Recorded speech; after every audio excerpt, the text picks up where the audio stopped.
दोस्तों, समुद्री कछुए सरीसृपों के समूह हैं जो ध्रुवीय क्षेत्र को छोड़कर दुनिया के सभी महासागरों में पाए जाते हैं। समुद्री कछुओं की 7 ज्ञात प्रजातियों में से 6 गंभीर रूप से संकटग्रस्त हैं। समुद्री कछुए बहुत पुराने जीव हैं। ये 222 मिलियन से ज्यादा सालों से पृथ्वी पर मौजूद हैं। इनके शरीर का ऊपरी खोल बेहद सुरक्षित होता है, जिसे कैरपेस कहा जाता है, जबकि जमीनी कछुओं के विपरीत समुद्री कछुए अपने सिर और पैरों को खोल के अंदर नहीं छिपा सकते हैं। यह शिकारियों के संपर्क में आने पर इन्हें और ज्यादा असुरक्षित बनाता है। समुद्री कछुए अपना ज्यादातर जीवन समुद्र में बिताते हैं, जबकि मादाएं केवल घोंसले के शिकार के मौसम में ही समुद्र तटों पर देखी जाती हैं।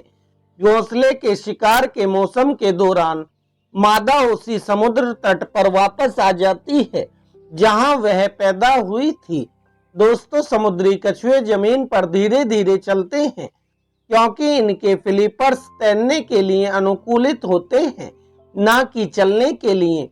ये उत्कृष्ट तैराक होते हैं जो बड़ी दूरी की यात्रा भी आसानी से कर लेते हैं। समुद्री कछुओं के दांत नहीं होते हैं, लेकिन इनके मुंह प्रत्येक प्रकार के भोजन के अनुकूल होते हैं जो ये सामान्य रूप से खाते हैं। ग्रीन सी टर्टल शाकाहारी होता है जो केवल समुद्री घास ही खाता है, जबकि अन्य समुद्री कछुए केकड़े, कैलम, जेलीफिश, समुद्री खीरे खाते हैं। समुद्री कछुए पानी से प्लास्टिक की थैली को पकड़कर खा लेते हैं क्योंकि यह जेलीफिश की तरह दिखाई देती है।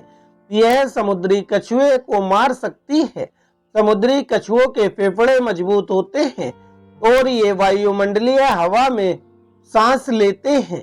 ये अपना ज्यादातर समय पानी के नीचे बिताते हैं, लेकिन कुछ कछुओं को हवा लेने के लिए पानी की सतह पर आने की जरूरत होती है। प्रजातियों के आधार पर समुद्री कछुओं की रंग सीमा जैतून हरा, पीला, हरा भूरा, लाल भूरा या काला रंग होता है। कुछ हरे कछुओं और बाज बिलों में भूरे या काले रंग की धारियां और धब्बों के साथ गोल होते हैं।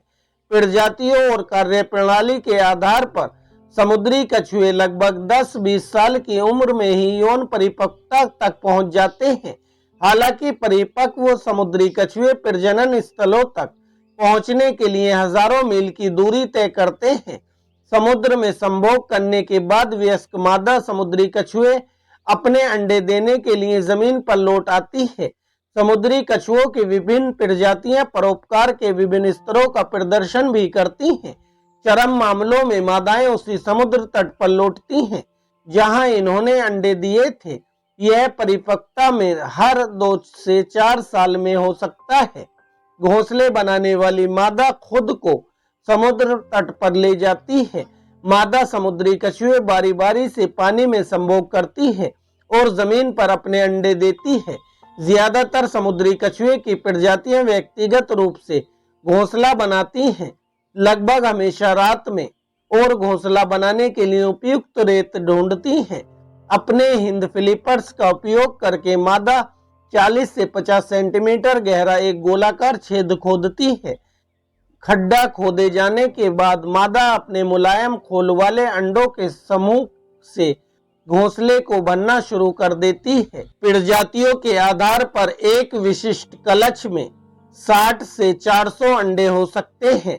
अंडे बिछाने के बाद मादा घोंसले को फिर से रेत से भर देती है, सतह को फिर से तराशती है और चिकना भी करती है, और फिर घोंसले को वनस्पति के साथ छलावरण करती है जब तक कि इसे पहचाना ना जा सके। इतना ही नहीं, यह धोखा देने के लिए नकली घोंसले भी खोद देती है। इस प्रक्रिया को पूरा करने में लगभग 1 से 2 घंटे लग जाते हैं। इसके बाद मादा फिर से अंडों को छोड़कर समुद्र में लौट आती है। तापमान कछुओं के बच्चे के लिंग को निर्धारित करता है।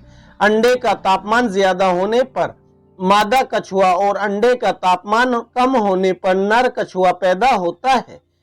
युवा कछुए रात में निकलते हैं और ये समुद्र में अपना रास्ता खोजने के लिए चांदनी रात का उपयोग करते हैं। समुद्री कछुए का औसत जीवन काल लगभग 60 साल से लेकर 180 साल तक हो जाता है। इसका जीवन काल इसकी प्रजाति और इसके रहने के क्षेत्र के अनुसार अलग अलग हो सकता है। दोस्तों, इसी तरह के पशु पक्षियों से जुड़ी नई नई जानकारी और नए नए रोचक तथ्यों से जुड़े रहने के लिए हमारे चैनल को सब्सक्राइब करें, वीडियो को लाइक करें। धन्यवाद दोस्तों।